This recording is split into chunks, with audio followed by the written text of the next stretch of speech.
أعوذ بالله من الشيطان الرجيم. بسم الله الرحمن الرحيم. رب اشرح لي صدري ويسر لي أمري واحلل عقدة من لساني يفقه قولي. رب يسر ولا تعسر وتمم بالخير. اللهم لا سهل إلا ما جعلته سهلا وأنت تجعل الحزن إذا شئت سهلا. اللهم انفعنا بما علمتنا وعلمنا ما ينفعنا وزدنا علما. آمین یا رب العالمین۔ آج ہم انشاءاللہ اللہ کے خاص فضل و کرم سے، اس کی خاص رحمت اور توفیق سے سورۃ العلیٰ کی آیت نمبر 10 سے آنورڈ اپنا سبق دیکھیں گے،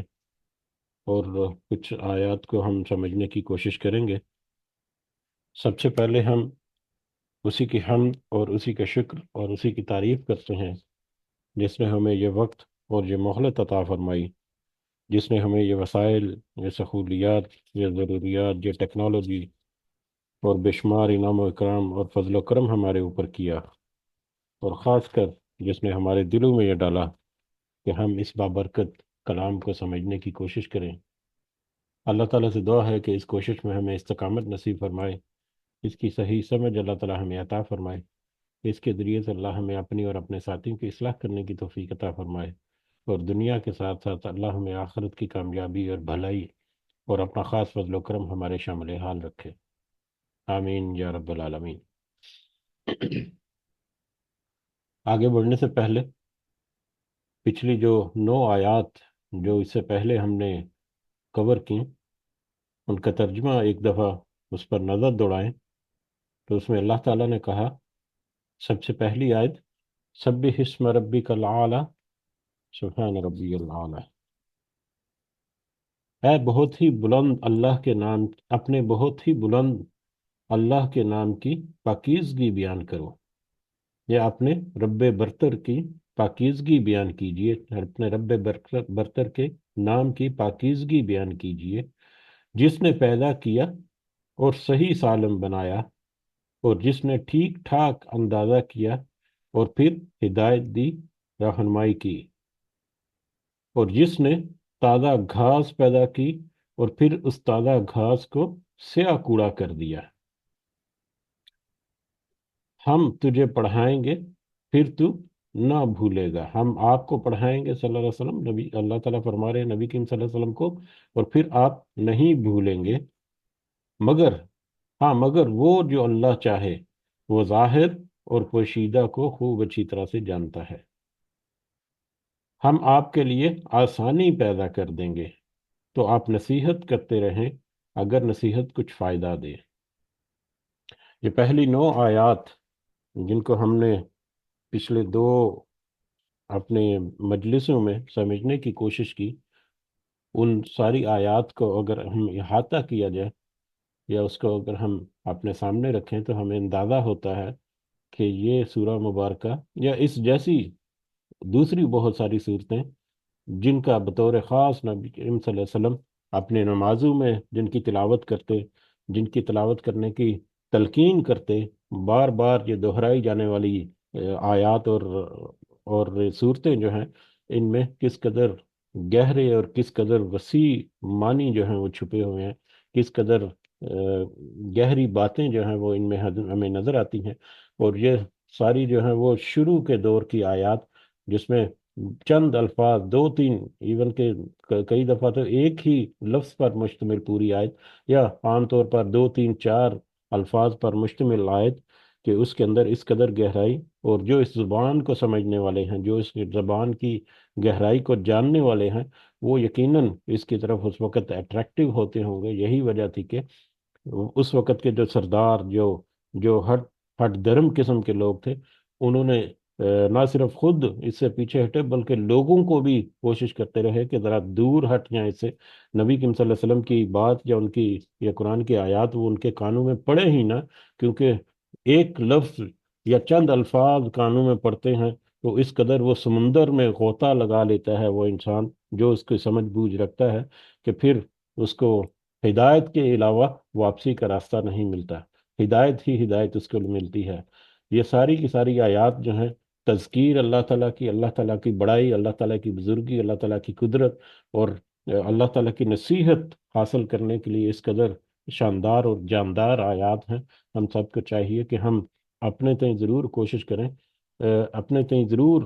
سمجھنے کی کوشش کریں، اس کی گہرائی میں جانے کی کوشش کریں کہ در حقیقت یہ آیات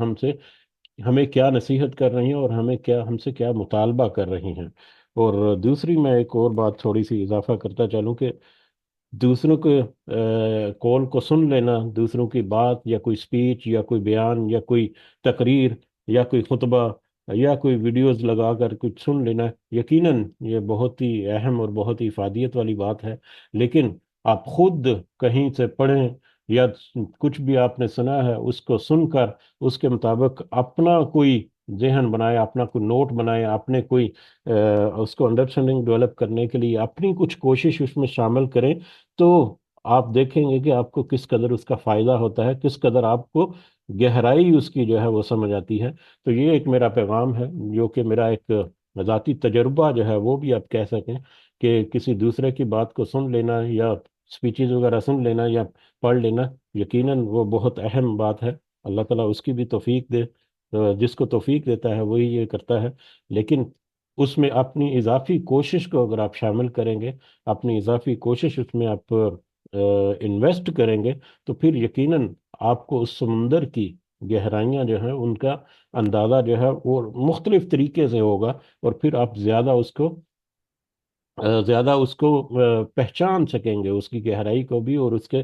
صحیح نصیحت کو بھی۔ بہرحال اللہ تعالی ہمیں توفیق دے کہ ہم اس کے مطابق اپنی کچھ اصلاح کریں، اور اس کے مطابق ہم کچھ سمجھنے کی کوشش کر کے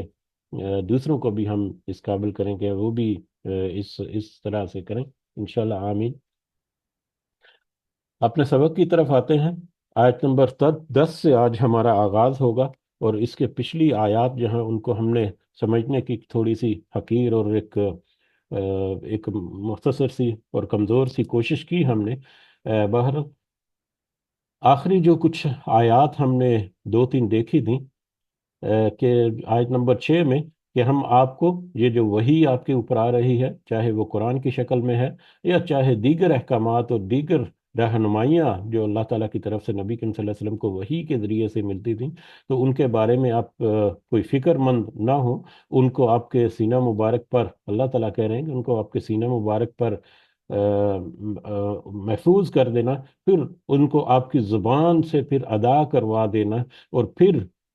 اور پھر وَنُيَسِّرُكَ لِلْيُسْرَىٰ، اس کے اوپر عمل درآمد کرنا آپ کے لیے آسان کر دیں گے ہم آپ کے لیے یہ ساری آسانیاں پیدا کر دیں گے۔ فذکر، تو پس آپ چاہیے کہ آپ نصیحت کریں، چاہیے کہ آپ یاد دلا دیں ان لوگوں کو۔ نصیحت، فذکر، اس کے دو معنی جو ہیں وہ ہم نے کل دیکھ سکے تھے۔ ایک تذکیر ہوتا ہے، ریمائنڈر، دوسروں کو ریمائنڈ کرانا، اور ایک ذکر کہ خود اپنے آپ کو ریمائنڈ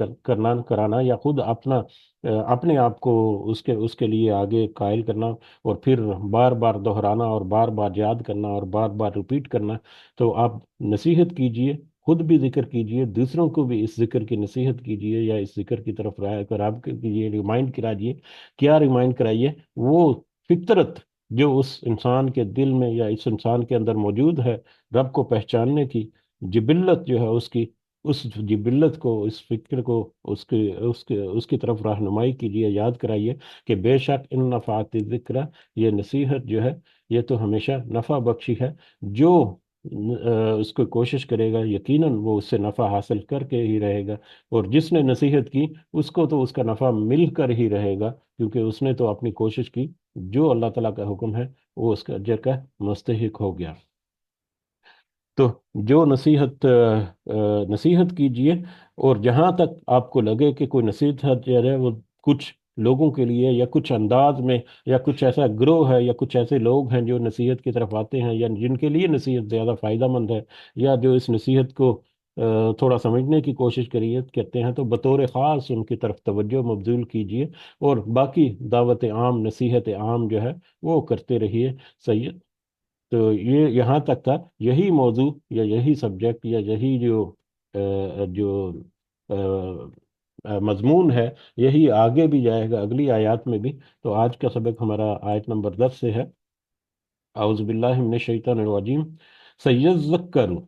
ان قریب وہ نصیحت حاصل کرے گا، من یخشا، جو ڈرتا ہے۔ آپ نصیحت کیجئے، فذکر ان نفعت ذکر، آپ نصیحت کرتے رہیے۔ نصیحت حاصل کرنے والے یا نصیحت کی طلب لینے والے وہ تو اس کی طرف دوڑیں گے، تو ان کو بطور خاص توجہ دیجئے۔ ادروائز پبلک میں ہر طرح سے جہاں پر بھی ممکن ہو آپ نصیحت کرتے رہیے۔ وہ لوگ جو ڈر جائے گا، وہ جو ڈر جائے گا عنقریب وہ نصیحت حاصل کرے گا۔ سیذکر من یخشا، اب کون ڈر جائے گا؟ اب یہاں پر کوشچن یہ پیدا ہوتا ہے کہ وہ نصیحت جو ہے، وہ نصیحت کیا ہے، اس کو ہم نے سمجھنے کی کوشش کی کہ کیا نصیحت کرنی ہے، کیا یاد دلانا ہے۔ اس کو اپنے رب کی معرفت یاد دلانی ہے کہ ذرا اپنے دل کی گہرائیوں کو ذرا ٹٹولو، کہ تمہارے دل کے اندر رب جو ہے اس کی پہچان اللہ تعالیٰ نے عہد الست میں یا یوم الست میں رکھ دی گئی تھی۔ اس یاد کو، اس نصیحت، اس توحید کا جو عنصر ہے، اس کو ذرا کھرچ کر باہر نکال کر ان کے سامنے ان کو یاد دکھائی کرائیے۔ پھر اس راستے پر چلنے کے لیے کیا کیا چیزیں جو ہیں امپورٹنٹ ہیں، یعنی دین شریعت کے بارے میں جو جو بھی چیزیں چاہیے وہ سارا، تاکہ اللہ کی معرفت حاصل ہو اور اس کے راستے پر چلے۔ اور پھر جو کوئی یہ نصیحت کو قبول کرے گا، جو نصیحت حاصل کرے گا، وہ نصیحت حاصل کرے گا، یہ نصیحت آپ کی جو ہے وہ اس کا اثر انداز ہوگی، من یخشا، جو کہ ڈرتا ہے یا کہ جو ڈر جاتا ہے۔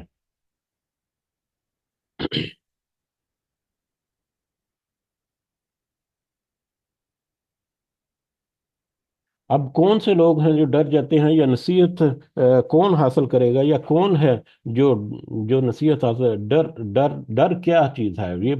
ہم نے اکثر یہ آیت جو ہے یا اس طرح کے مفہوم والی آیات جو ہیں وہ دیکھی ہیں کہ جو ڈر جاتا ہے وہ کامیاب ہو جاتا ہے، یا جو ڈر جاتا ہے یا وہ نصیحت حاصل کر لیتا ہے۔ تو یہ ڈر کیا چیز ہے؟ یخشا خشیت سے ہے، اور خشیت ہمیں پتہ ہے کہ خشیت ایک خوف اور امید کا ملا جلا رجحان ہے، کہ اللہ تعالیٰ کے جو احکامات ہیں، اللہ تعالیٰ کی جو رہنمائیاں ہیں، ان کی طرف ہم چلتے جائیں۔ اللہ تعالیٰ کی پکڑ، اس کی طاقت اور اس کی قدرت جو ہے اس کو مد نظر رکھتے ہوئے، اس کی پکڑ، اس کی کسی گرفت، اس کی کسی آزمائش، اس کی کسی سزا وغیرہ سے خوف کو محسوس کرتے ہوئے ایک امید بھی ساتھ قائم رکھنی ہے کہ ہم یہ اللہ تعالیٰ کو خوشنودی کے لیے، اللہ تعالیٰ کی رضامندی حاصل کرنے کے لیے کچھ کام کر رہے ہیں، تو اس کا اللہ تعالیٰ ہمیں ایک اچھا اجر بھی دے گا۔ تو اچھے اجر کی امید کے ساتھ ساتھ اس کی پکڑ اور اس کی گرفت اور اس کی کسی سختی کہ ہماری کسی نافرمانی کی وجہ سے، کوئی دیکھے اندیکھے کچھ ایسے معاملے کی وجہ سے کوئی ایسا معاملہ نہ ہو جائے، تو وہ ایسا خوف جو ہے وہ اپنے دل میں جو پنپنائے گا، جو اپنے دل میں رکھے گا، در حقیقت وہی ہے جو صحیح معنوں میں نصیحت کو قبول کرنے والا ہے۔ اب یہ خوف بار بار ہم نے پہلے بھی تذکرہ کئی دفعہ ہوا کہ جو ڈر جاتا ہے وہی در حقیقت کامیاب ہو گیا یا نصیحت حاصل کر دی۔ تو یہ ڈر جو ہے یہ کیسے ہے؟ ڈر کس چیز کا ہوتا ہے؟ کسی خطرے کا۔ ایک انسان جو ہے جب اس کو اندازہ ہو جائے، یا جب اس کو کوئی بیماری لاحق ہو، یا اس کو جب یہ چیز باور کرا دی جائے کہ اس کی عادات میں، اس کے کھانے پینے کے معاملات میں، اس کے روزمرہ کی جو دیگر معمولات ہیں اس میں، اگر اس نے اس کو اسی طرح سے جاری و ساری رکھا، تو عنقریب اس کے اوپر یہ کوئی بیماری آنے والی ہے، عنقریب اس کے اوپر کوئی مصیبت جو ہے اس میں وہ مبتلا ہو سکے گا۔ تو لہٰذا اسے چاہیے کہ وہ احتیاط کرے۔ تو جو اس بات کو سمجھ گیا کہ ہاں واقعی میں نے اگر احتیاط نہ برتی تو میں اس نقصان میں یا اس مصیبت میں پڑ سکتا ہوں، تو وہ اس کے مطابق اپنی خوراک، اپنے معمولات، اپنی عادات جو ہیں اس میں بہتری لانے کی کوشش کرے گا، تاکہ وہ اپنی اس آنے والی ایک متوقع جو مصیبت ہے یا کوئی بیماری ہے اسے اپنے آپ کو بچا سکے۔ وہ اپنی طرف سے کوشش کرے گا۔ اس کے ارد گرد بہت سارے خطرات جو ہیں وہ منڈلا رہے ہیں، اور اگر اس کو اندازہ ہو کہ وہ ذرا سا بھی کوتاہی کرے گا. ایک ڈرائیور ہے، وہ بڑی تیز رفتاری سے گاڑی چلا رہا ہے، اس کے ارد گرد ٹریفک ہے، پبلک بھی ہے، مطلب بہت سارے obstructions ہیں. تو وہ اس کو پتا ہے کہ میرے ارد گرد خطرات ہیں، وہ ایک خطرہ محسوس کرتا ہے کہ اس نے اگر اپنی ڈرائیونگ میں ذرا سی کوتاہی کی تو وہ ایک کسی بڑے حادثے کا شکار ہو سکتا ہے. یا اس طرح کی بے شمار اور دوسری مثالیں دی جا سکتی ہیں. کنسٹرکشن ورکر جو ہیں وہ کام کرتے ہیں، وہ کام کرتے ہوئے ایک خوف ہوتا ہے کہ کہیں وہ گر نہ جائیں. اگر بلندی پہ کام کر رہے ہیں تو وہ اپنی سلنگ یا سیفٹی بیلٹس وغیرہ جو ہے وہ لگاتے ہیں، کوئی چیز ان کے اوپر نہ گر جائے، یا کوئی اگر گر جائیں تو ان کو چوٹ نہ لگ جائے، تو وہ اپنے سیفٹی ٹول، سیفٹی جو پی پی یا پرسنل پروٹیکٹیو اکوپمنٹ اپنے ساتھ رکھتے ہیں، ہیلمٹ ڈالتے ہیں پاؤں میں، وہ سیفٹی شوز وغیرہ پہنتے ہیں، گلوز وغیرہ پہن کر وہ کرتے ہیں. کورونا میں ہم نے دیکھا کہ کس طرح سے ڈاکٹرز جو ہیں وہ مطلب اپنے احتیاطی تدابیر استعمال کرتے کہ پورا ایک کورنگ کٹ جو ہے اس کو یوز کر کے وہ دوسروں کو دیکھتے. اور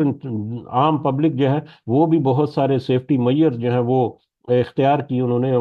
ماسک وغیرہ لگایا. اس کے علاوہ شروع میں جب آیا تھا اس وقت تو دستانے یا گلوز جو ہے وہ بھی پہننا ضروری ہو گیا. تو کس چیز، یہ کیا چیزیں ہیں؟ یہ انسان جو ہے وہ خوف اس کو محسوس ہوا کسی آئندہ آنے والی چیز کا. اب وہ چیزیں جو اس نے اپنی آنکھ سے نہیں دیکھی، اگر کوئی کنسٹرکشن ورکر کام کر رہا ہے تو وہ اس نے اپنی آنکھ سے نہیں دیکھا کہ وہ کیا خطرہ ہے. وہ غیر مادی خطرہ بھی ہو سکتا ہے جو اس کو آ کر گھیر لے گا، لیکن اس سے وہ خوف محسوس کر کے اپنے آپ کو کچھ احتیاطی تدابیر کرے گا. ڈاکٹر وغیرہ ہیں یا پیشنٹ وغیرہ ہیں، ان کو کون سے جراثیم ہیں، کون سی بیکٹیریا ہیں، کون سے مطلب وائرسز ہیں، وائرل وغیرہ، ظاہری آنکھ سے ان کو نظر نہیں آ رہے. ان کو کسی نے بتایا، کسی نے اس کو ایکسپلین کیا، کسی نے اس کے دل میں یہ بات ڈالی کہ دیکھو اگر یہ چیزیں ہوتی ہیں، اگر اس طرح سے تم حفاظتی اپنی تدابیر نہیں کرو گے تو یہ معاملہ ہو جائے گا. اور انسان جو ہے، ہم دیکھتے ہیں اپنی روزمرہ کی زندگی میں روزانہ کی بنیاد پر ہر لمحے ہم دیکھتے ہیں کہ ہم اور دیگر سارے انسان وہ کچھ نہ کچھ احتیاط جو ہیں وہ برت رہے ہوتے ہیں، کچھ خطروں سے بچنے کے لیے، کچھ مصیبتوں سے بچنے کے لیے، کچھ اپنے آپ کو مطلب آئندہ آنے والا جو کل ہے یا آئندہ آنے والی جو چیز جو معاملات ہیں ان کو کچھ بہتر کرنے کے لیے، ان میں آسانی رکھنے کے لیے وہ کچھ نہ کچھ اپنے آپ کو بچائے رکھتے ہیں. کچھ خوف محسوس کرتے ہیں، کچھ ڈر ہوتا ہے ان کا، جس کے نتیجے میں وہ سارا کچھ کرتے ہیں. تو یہ ساری باتیں اگر ہم دیکھیں تو ہم یہ ماننے پر مجبور ہوں گے کہ انسان کی جبلت کے اندر ہے کہ اگر اس کو خطرے سے آگاہی کر دی جائے، اگر اس کو بتا دیا جائے کہ تمہیں یہ خطرہ لاحق ہے، اگر تم اپنی اصلاح نہ کرو، اگر تم اپنے احتیاطی تدابیر نہ اختیار کرو گے تو وہ انسان جو ہے اس کی جبلت میں ہے کہ وہ خطرے کو بھانپ کر اس کے مطابق اپنی اپنا رویہ ہے یا اپنے معاملات یا اپنی جو چیزیں ہیں ان کو درست کرتا ہے. تو کیا وجہ ہے کہ قرآن کیا بتایا ہے کہ قیامت کا خطرہ محسوس نہیں کرتا عام طور پر انسان؟ کیا وجہ ہے کہ قیامت کے بارے میں وہ اس طرح سے نہیں سوچتا جس طرح سے دنیا کی اندیکھی چیزوں کے بارے میں وہ خطرہ محسوس کرتا ہے. دنیا کی اندیکھی چیزوں کو محسوس کر کے، اس کو ویژولائز کر کے، اس کو امیجن کر کے وہ اپنی اصلاح کرتا ہے یا اپنی تدابیر کرتا ہے. تو قیامت کے بارے میں، قیامت کی سختیوں کے بارے میں، جہنم کی آگ کے بارے میں وہ ایسا کیوں نہیں سوچتا؟ یہ ایک بہت ہی بڑا سوال ہے، جو کہ اس کو اوپن بھی چھوڑ دوں تو آپ اپنے اپنے ذہنوں میں ذرا سوچیں کہ اس کی کیا وجوہات ہو سکتی ہیں. اس کی وجوہات میں دونوں وجوہات جو ہیں وہ ہمیں سامنے نظر آتی ہیں. کہ ایک تو آپ کا وہ مبلغ و دائی، وہ آپ کے ٹیچرز، وہ آپ کے پیرنٹس، وہ آپ کے لوگ جنہوں نے، وہ لوگ جنہوں نے مطلب یہ ساری انفارمیشن پہنچائی، وہ کس انداز سے پہنچائی، کس طریقے سے پہنچائی، کس طرح سے وہ افیکٹو تھیں. اور جو ریسیپینٹ جو ہے، جو سننے والا ہے، اس نے اس کو کس طرح سے سمجھا، کیا اس نے صحیح طرح سے اس کو سمجھا بھی کہ نہیں، کیا اس نے صحیح طرح سے اس کی جو گہرائی ہے اس تک وہ پہنچا بھی کہ نہیں. جب ایک ڈاکٹر جو ہے، کہتے ہیں کہ ایک ڈاکٹر کے پاس جب مریض جاتا ہے کہ ڈاکٹر کا بیہیویئر، ڈاکٹر کی تسلی، ڈاکٹر کی جو بات چیت کرنے کا انداز ہے، آدھے سے زیادہ علاج تو وہی کر دیتا ہے اس کا.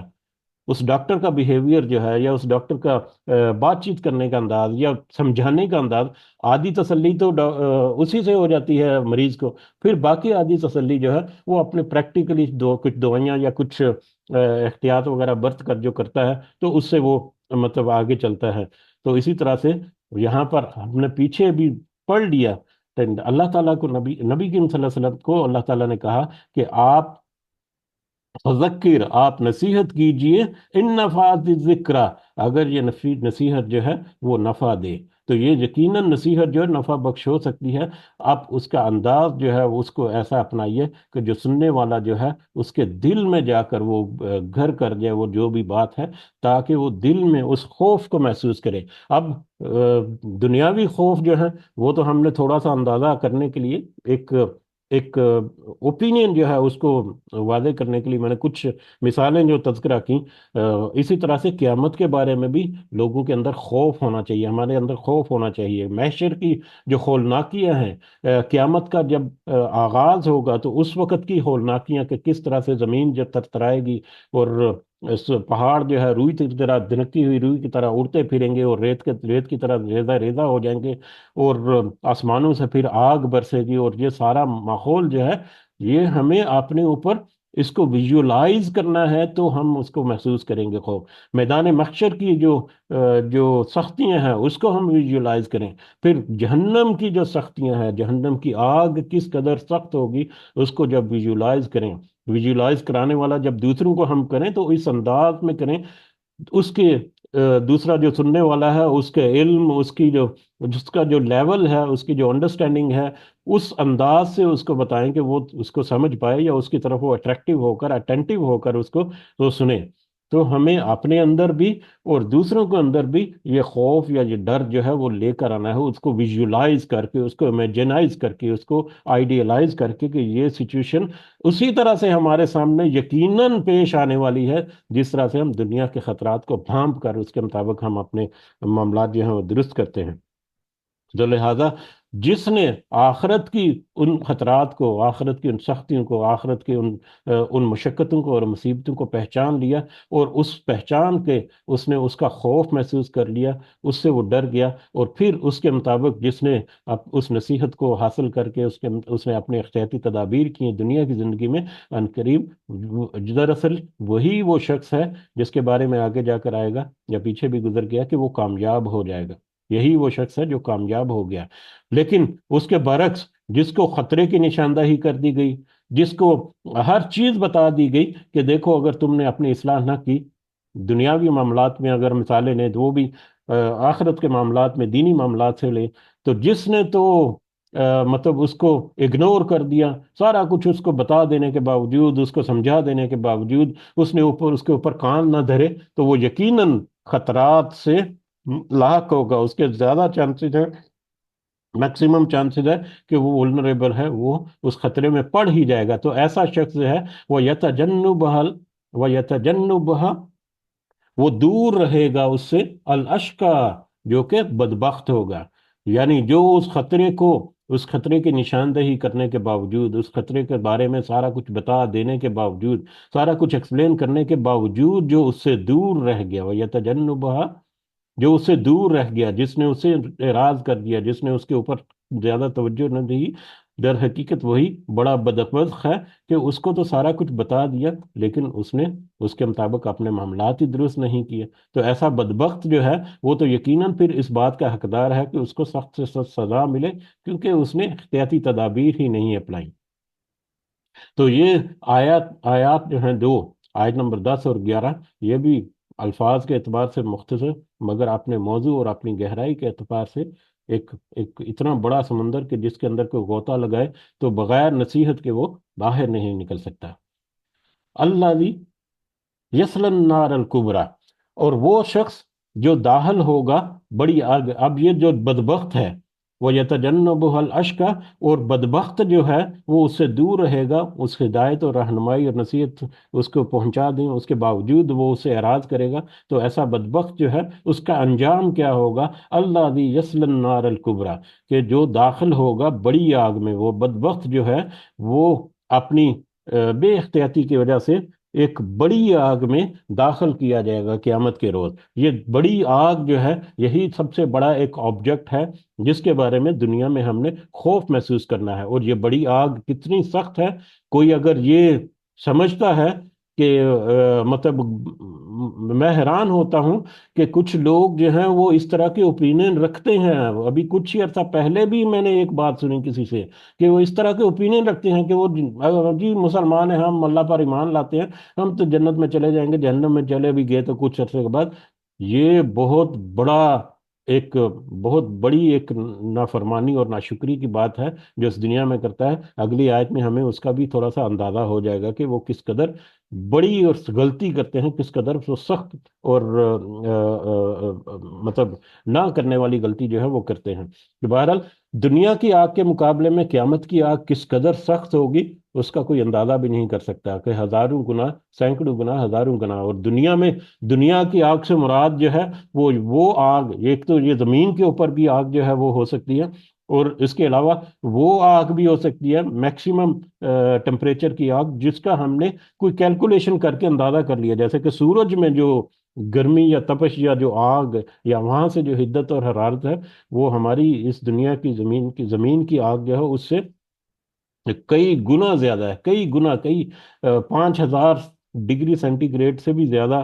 ٹیمپریچر جو ہے وہ وہاں پر ملتا ہے۔ اور یہاں پر 100 ڈگری سینٹی گریڈ جو ہے اس کے اوپر پانی جو ہے وہ بوائلنگ کرنا شروع ہو دیتا ہے، اور آگ کے پاس چند لمحوں کے لیے بھی کوئی ہاتھ میں ہے وہ نہیں بڑھا سکتا۔ لیکن وہاں پر تو پھر کس قدر لمبی وہ مشقت ہوگی، کوئی کہے گا کہ کچھ دنوں میں اللہ تعالیٰ کا دو دن ہی کاؤنٹ کرنے میں ہزاروں سالوں کے برابر ہے۔ ہم تو ایک چند سیکنڈ جو ہیں وہ آگ کے اوپر ہاتھ نہیں رکھ سکتے، تو ہزاروں سال کے برابر تو اللہ تعالیٰ کے کاؤنٹ کے مطابق ایک دن ہے، اور کتنے کتنے دنوں تک وہاں پر پھر وہ انجام کو بھگتتا رہے گا۔ اور پھر اس کی اس نافرمانی کے اوپر جو اس نے اپنے ذہن میں رکھا کہ ہم تو جب وہ آئے گا ٹھیک ہے اللہ تعالیٰ ہمیں